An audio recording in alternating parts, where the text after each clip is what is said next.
Hello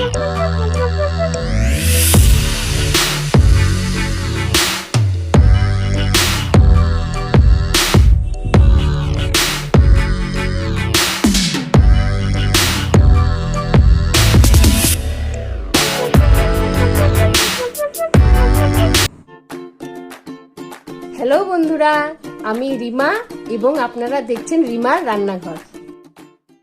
ভিডিওটি শেষ পর্যন্ত দেখবেন। ভিডিওটি ভালো লাগলে লাইক, শেয়ার এন্ড সাবস্ক্রাইব করবেন এবং বেল আইকনটি টিপতে ভুলবেন না। হাই গাইস, আমার আজকের রেসিপি মাটন রোগান জোশ। এখানে আমি 1 কেজি মাটন নিয়েছি। আমি মটনটাকে 2 চামচ লবণ দিয়ে আর পরিমাণ মতো জল দিয়ে প্রেসার কুকারে 2টা সিটি দিয়ে নেব। আমার মটন সিদ্ধ হয়ে গেছে। আমি এখন প্রেসার কুকারের থেকে তুলে নিচ্ছি।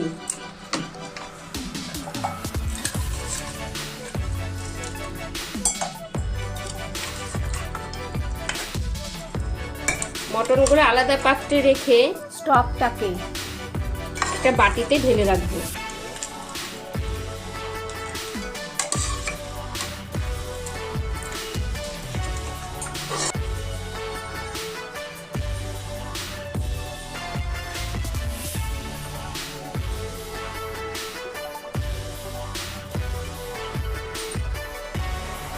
এবার একটি ফ্রাই প্যান বসিয়ে দিয়েছি আমি।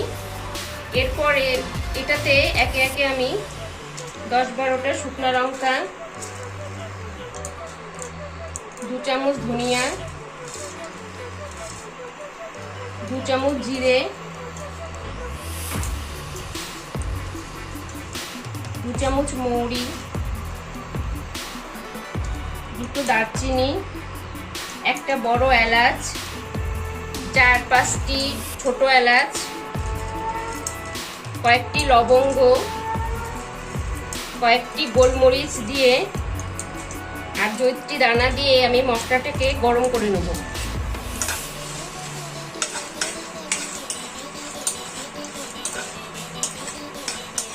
মশলাটি হালকা ভাজা ভাজা করে আমি মিক্সিতে এটাকে গুঁড়ো করে নেব।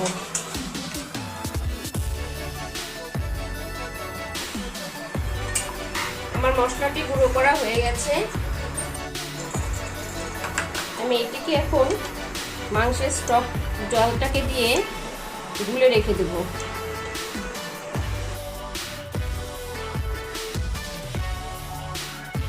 এখানে আমি নিয়েছি 1 বাটি সরষের তেল, 3টে বড় বড় পেঁয়াজ কুচি, কিছুটা পেঁয়াজ আমি বেরেস্তা করে রেখেছি, আর এতে লাগছে 3 চামচ রসুন বাটা, 3 চামচ পেঁয়াজ বাটা, 3 চামচ আদা বাটা, পরিমাণ মতো হলুদ গুঁড়ো, টমেটো সস, টমেটো কুচি, কাশ্মীরি লঙ্কার গুঁড়ো, ফেটানো টক দই আর পরিমাণ মতো লবণ। এবার আমি ফ্রাই প্যান বসিয়ে দিয়েছি। এবার আমি সরষের তেল দিয়ে দিচ্ছি।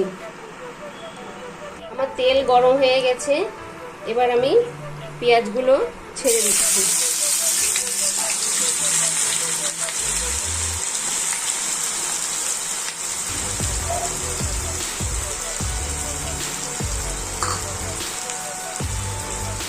এক চামচ লবণ দিয়ে পেঁয়াজগুলোকে আমি ভাজা ভাজা করব।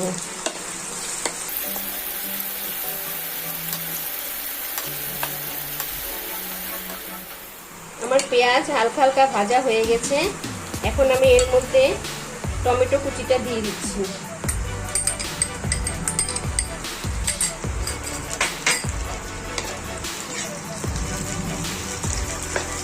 টমেটো কুচি দিয়ে কিছুক্ষণ নাড়াচাড়ার পরে আমি এখন এতে আস্তে আস্তে 4 চামচ রসুন বাটা,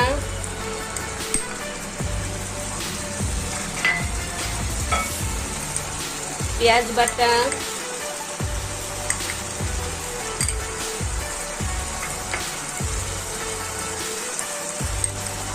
আদা বাটা মশলাটি দিয়ে দিচ্ছি। খুব ভালোভাবে কষাতে হবে।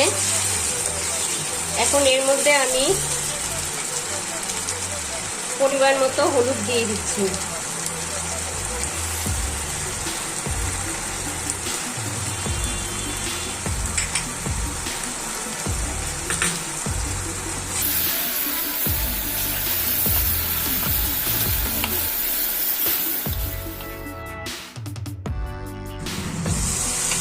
মশলাটি কষানো হয়েছে, সিদ্ধ করা মটনগুলো ঢেলে দিচ্ছি।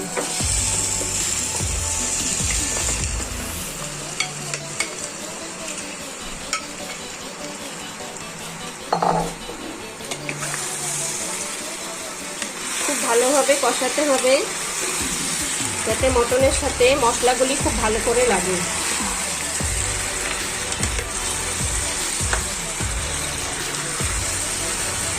আমি আগেই বলছি বন্ধুরা, এই রেসিপিটাতে খুব বেশি পরিমাণ তেল আর মশলা লাগে।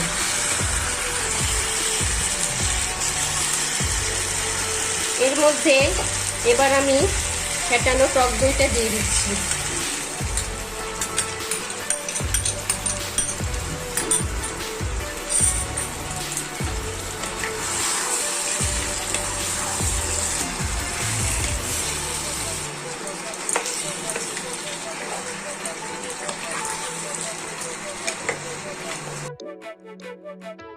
কিছুক্ষণ কষানোর পরে এরপর আমি এতে যে মশলাটি গুঁড়ো করে রেখেছিলাম এটা আমি এখন দিয়ে দিচ্ছি।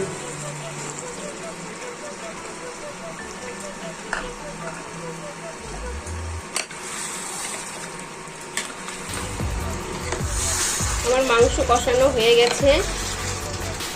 এখন আমি এর মধ্যে টমেটো সসটা দিয়ে দিচ্ছি।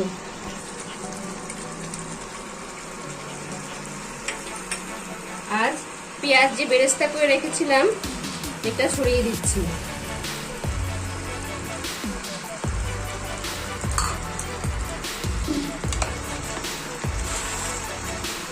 এগুলো দিয়ে মাংসটাকে খুব ভালোভাবে নাড়াচাড়া করতে হবে যাতে নিচে লেগে না যায়।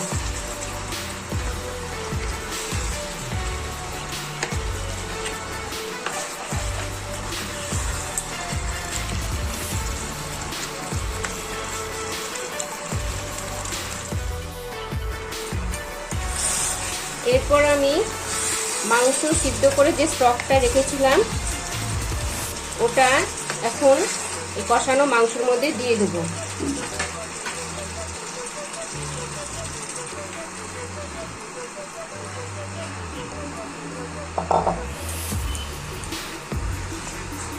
খুব ভালোভাবে নাড়াচাড়া করে আমি 15-20 মিনিটের জন্য ঢেকে রেখে দিচ্ছি।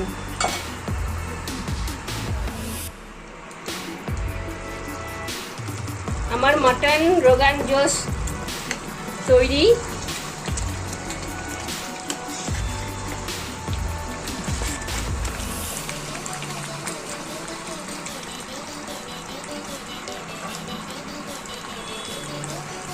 এরপর আমি একটি ফ্রাই প্যান বসিয়ে দিয়েছি। এখন এতে আমি 2 চামচ ঘি দিয়ে দিচ্ছি।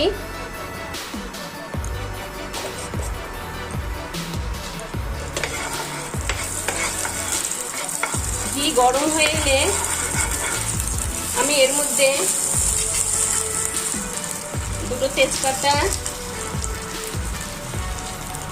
2 দারচিনি দানা, লবঙ্গ আর গোলমরিচ দানা আর 4-5টা এলাচ দিয়ে দিচ্ছি।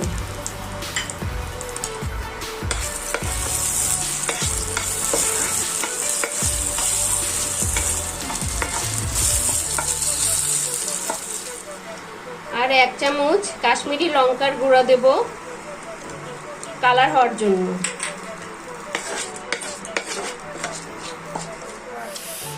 আমি এখন ঘিয়ে ভাজা এই মশলাগুলো আমার মটন রোগান জোশের মধ্যে দিয়ে দিচ্ছি।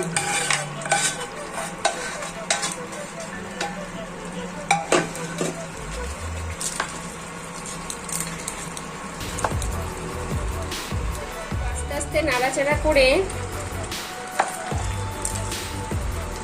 আমি আবার 10 মিনিটের জন্য ঢেকে দিচ্ছি। আমার মটন রোগান জোশ তৈরি।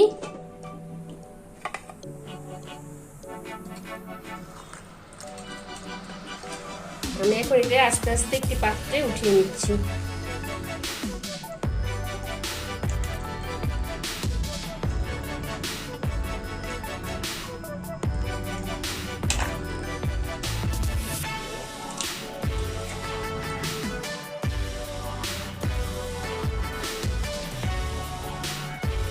আমার মাটন রোগান জোস তৈরি। এরকম মজাদার রেসিপি পেতে হলে আমার চ্যানেলটিতে অবশ্যই সাবস্ক্রাইব করুন।